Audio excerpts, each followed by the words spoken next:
유다와 이스라엘의 인구가 바닷가에 모래같이 많게 되매 먹고 마시며 즐거워하였으며 솔로몬이 그 강에서부터 블레셋 사람의 땅에 이르기까지와 애굽 지경에 미치기까지의 모든 나라를 다스림으로 솔로몬이 사는 동안에 그 나라들이 조공을 바쳐 섬겼더라.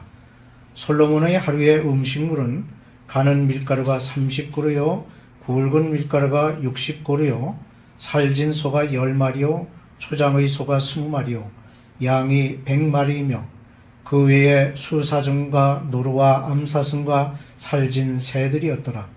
솔로몬이 그 강 건너편을 딥사에서부터 가사까지 모두 그 강 건너편의 왕을 모두 다스림으로 그가 사방에 둘린 민족과 평화를 누렸으니 솔로몬이 사는 동안에 유다와 이스라엘이 다안에서부터 부엘세바에 이르기까지 각기 포도나무 아래와 무화과 나무 아래에서 평안히 살았더라.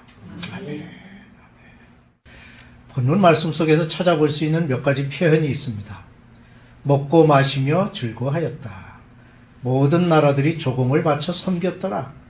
사방의 민족과 평화를 누리고 평안히 살았다.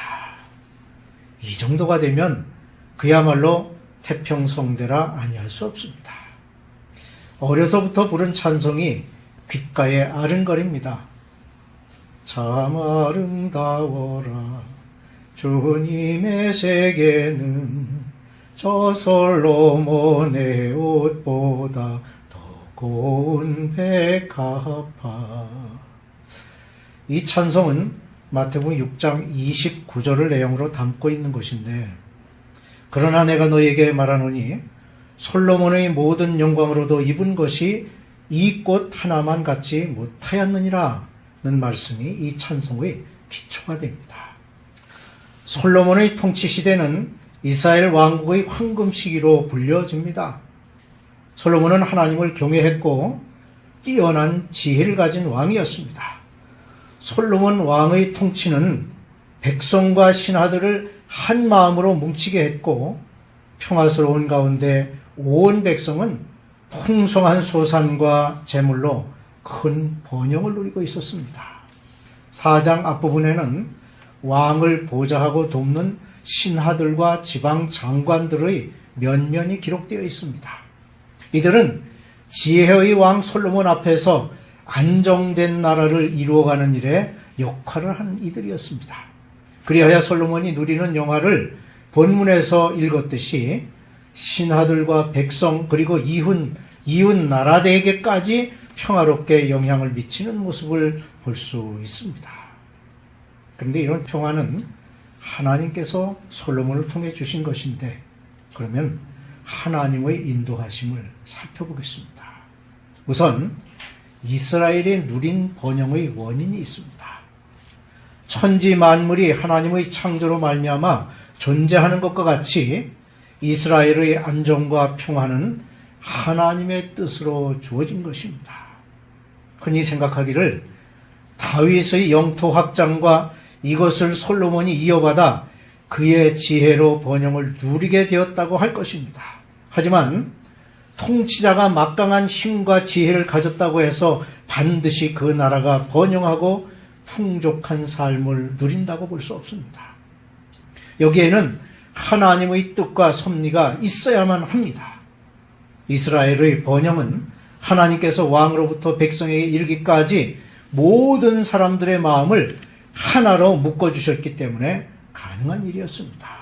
그리고 평화는 하나님으로부터 주어진다는 사실을 알고 그분께 기꺼이 순종하고자 하는 백성들의 마음이 있었기 때문에 가능했습니다. 오랜 전쟁으로 몸과 마음이 황폐해진 그들은 평화와 안정을 간절히 바라고 있었을 것입니다. 그래서 하나님을 모실 성전을 건축할 때 한 마음으로 모일 수 있었던 것입니다. 이처럼 백성들의 마음이 하나로 뭉쳐져 하나님의 은총을 구했기에 하나님께서 그들에게 평화와 안정을 허락하신 것입니다. 다음으로 나라의 발전을 위한 여러 가지 요소들이 있습니다. 무엇보다 지속적인 평화를 누리는 것은 최대의 축복이 아닐 수 없습니다. 어느 나라, 어느 민족이나 발전을 위해서는 지속적인 평화가 있어야 합니다. 전쟁 중에 있거나 다른 나라와 대립하고 있다면 그 나라는 발전하기 어렵습니다. 솔로몬 왕은 하나님이 허락하신 평화를 발전시킬 수 있는 지도자였습니다.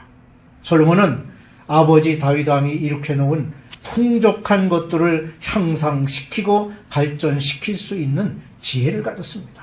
이와 같이 지도자의 지혜로운 통치는 국가 발전의 중요한 요소가 됩니다. 한편 백성들의 역할도 중요합니다. 백성은 지도자나 위정자들을 위해 기도해야 합니다. 그리고 국민 각자가 자기의 맡은 일에 충실하고 가정과 교회 그리고 나라와 평화를 위해 힘을 기울여야 합니다. 즉 평화를 유지하고 향상시키는 일은 지도자뿐만 아니라 모든 백성의 노력과 수고가 있어야 하는 것입니다. 무엇보다 하나님을 경외하는 신앙이 있어야 합니다. 각 나라의 안정과 번영을 위한 가장 중요한 요소가 바로 신앙입니다. 왜냐하면 신앙의 대상인 하나님은 나라와 민족의 흥망성쇠를 주관하시는 분이시기 때문입니다. 그러므로 하나님을 경외하는 신앙이야말로 한 나라가 안정되고 지속적인 발전의 근거임을 알아야 하겠습니다. 그 다음으로 성도가 누리는 평화가 있습니다. 어거스틴은 나의 영혼이 그리스도 안에서 참된 안식을 누리기까지는 평화를 얻지 못했다라고 고백했습니다. 이것은 하나님의 백성이 그분의 은혜 안에서 평화를 누리듯이 오늘날의 성도 또한 온전한 평화를 누리는 길은 그리스도 예수 안에 거하는 삶뿐임을 알게 합니다. 그러면 성도가 누리는 참된 평화는 무엇입니까? 첫째, 그리스도 안에 온전히 거하는 삶입니다. 성도의 평화는 땅에서 주어지는 것이 아니라 그리스도 안에 거할 때 비로소 주어집니다. 요한복음 14장 27절에 평안을 너희에게 끼치노니 곧 나의 평안을 너희에게 주노라. 내가 너희에게 주는 것은 세상이 주는 것과 같지 아니하니라고 주님께서 말씀하셨습니다. 둘째, 성도의 교제를 통한 기쁨이 있습니다. 이것은 단순한 친교나 위로하고 위로받는 것으로의 기쁨이 아니라 그리스도인의 모임은 자신이 교회의 몸이 되신 예수 그리스도 안에서 누리는 기쁨입니다. 그러므로 성도들은 이 교회를 통해 그리스도를 알게 되고 하나님께서 베푸신 구원의 자리에 참여하는 기쁨을 누리게 되는 것입니다.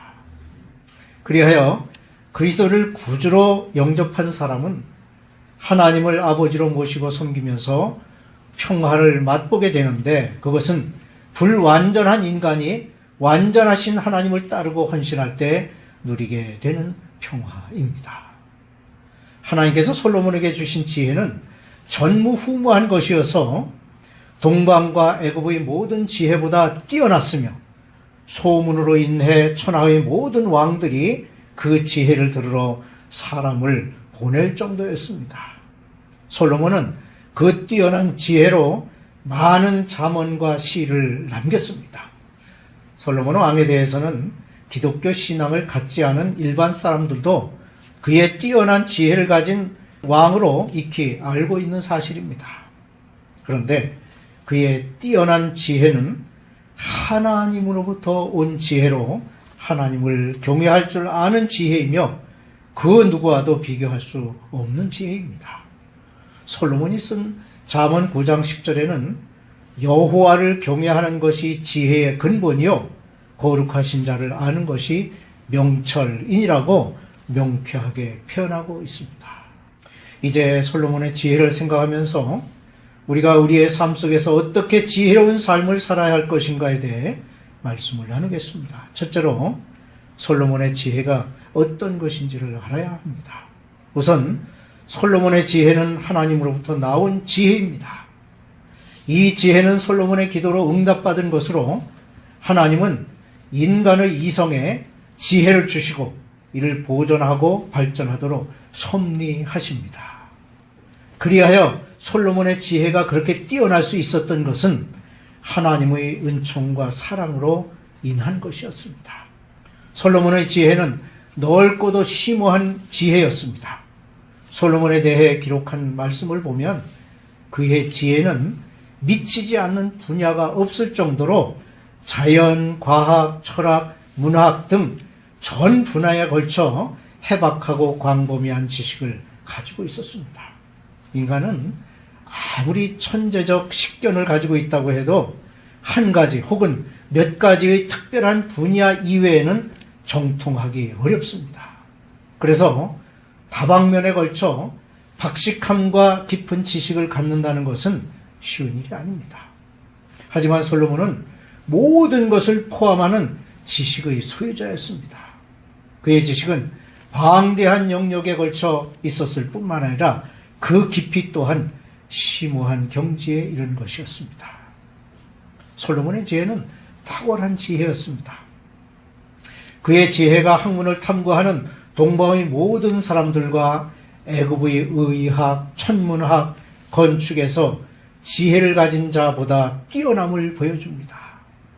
30절, 31절에는 솔로몬의 지혜가 동쪽 모든 사람의 지혜와 애굽의 모든 지혜보다 뛰어난지라 그는 모든 사람보다 지혜로워서 예스라 사람 예단과 마홀의 아들 헤만과 갈골과 다르다보다 나으므로 그의 이름이 사방 모든 나라에 들렸더라고 기록하고 있습니다. 이것을 보면 하나님의 은총으로 주어진 지혜는 인간의 노력을 통해 얻어진 것보다 훨씬 탁월하다는 것을 알 수 있습니다. 솔로몬의 지혜는 실천적이고 구체적인 것이었습니다. 어떤 이론이나 사색에 머물지 않고 실제 삶에서 구체적으로 활용된 산 지식이었습니다. 그의 시와 잠언은 동방 문학에 절대적 영향을 끼쳐 많은 사람들에게 통찰력을 주었고 주석가 매튜 헨리의 말에 따르면 솔로몬의 동식물 연구 책에는 약학적 용법에까지 활용되었다는 평을 들을 수 있습니다. 솔로몬의 지혜는 세계적으로 알려졌습니다. 34절에 사람들이 솔로몬의 지혜를 들어왔으니 이는 그의 지혜의 소문을 들은 천하 모든 왕들이 보낸 자들이더라는 말씀이 있습니다. 사실 솔로몬이 가진 부귀 영화 보화보다도 더욱 그를 존귀하게 해준 것은 하나님께서 허락하신 지혜의 명성 때문이었습니다. 그의 이름은 오늘날까지도 지혜의 대명사로 알려져 있으며 이스라엘의 아리스토텔레스라고까지 부르고 있습니다. 둘째로 지혜를 받은 자의 사명이 있습니다. 우리는 솔로몬에게 주신 지혜를 성도들에게 주신 그리스도의 지혜로 대비할 수 있습니다. 즉 복음을 믿는 자마다 그리스도 안에서 참된 지혜를 얻게 되기 때문입니다. 그런 의미에서 세상에서 그 어떤 박식한 학자의 지식보다 믿음을 가진 어린 아이가 하나님의 입장에서는 더욱 지혜롭다고 할 것입니다. 지금까지 살펴보았듯이 솔로몬의 지혜는 탁월한 것이었지만 말년에 그가 하나님 앞에서 보인 불신앙적인 모습들로 인해 빛이 바래졌습니다. 그러므로 솔로몬의 지혜보다 안전하고 위대한 지혜는 그리스도 안에 있음을 알아야 합니다. 그리스도 안에 있는 참 지혜는 하나님의 은혜를 통한 구원이며 그 구원은 하나님의 뜻대로 삶을 살아가도록 하는 성도의 지혜인 것입니다. 참 지혜를 가진 성도는 선한 영향력을 끼쳐야 합니다. 구원받은 자의 삶은 자신의 영혼이 구원받았다는 것으로 만족해서는 안 됩니다. 모든 성도는 자신의 삶의 자리에서 그리스도를 중심으로 하는 실천적 사랑을 베푸는 자리에 있어야 합니다. 지혜 있는 사람이 그 지혜를 세상에서 적용하고 있듯이 주어진 그리스도의 복음이 정치, 경제, 사회, 문화의 전 분야에서 적용되므로 하나님의 나라와 하나님의 의가 이 땅에서 실현되도록 해야 할 것입니다. 왜냐하면 예수 그리스도의 구원의 역사는 단지 영혼 구원만을 위한 것이 아니라 개개인의 삶과 나라와 인류 역사에 영향을 끼치는 것이 되어야 하기 때문입니다. 참된 지혜를 가지고 이를 세상에서 실천하는 성도가 되시기를 주님의 이름으로 축원합니다.